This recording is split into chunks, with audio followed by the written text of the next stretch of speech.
How's it going, guys? Welcome back to another video.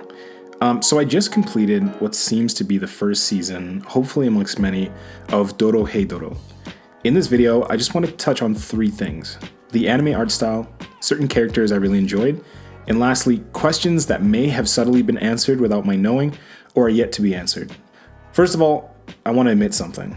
I was wrong. Watching Dorohedoro continues to challenge my previous misconceptions of 3D anime. The first instance of me trying out a 3D anime was Beastars, which after constant positive input, I finally succumbed and I started watching it. And it was fantastic. I think the issue for me is I'm used to the traditional anime art style. It feels nostalgic. And the only times I enjoyed 3D were when they were used subtly for dynamic backgrounds and in action scenes, or for buildings and other objects, seen in anime like Demon Slayer. My major misconception about 3D anime was that it was distracting and subtracts from the total experience. And to be fair, it's a decently new idea to use 3D characters in anime, so I don't expect it to be perfect. Although after watching anime like Beastars and Dorohedoro, I'm starting to get used to it. I'm not going to say I necessarily like it, but it doesn't hurt my viewing experience. The characters in this anime were fluid and didn't feel clunky to watch. The anime also did a good job flipping back and forth between 2D and 3D art styles, which I thought was pretty cool.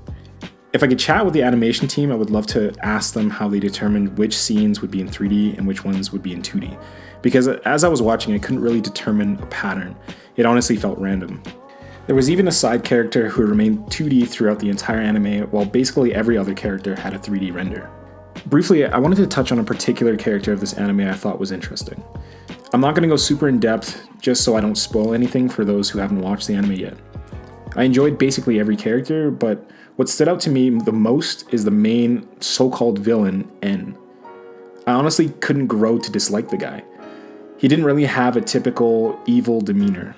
In fact, he was actually pretty chill, especially when you learn about his past in one of the episodes. He had a lot of funny and soft moments that made you question if he's even worth being called an antagonist. Lastly, I had a few questions I'd like answered either in the next season or by those who have watched the anime and have a much better eye for detail than myself.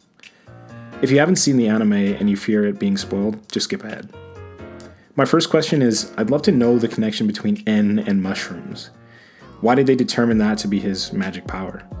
Next, I'd like a deeper background of the relationship of Nikaido and Asu. I feel like there was an explanation of this that I missed, so just let me know. Overall, this is a great anime, and I can't wait for season 2 to drop.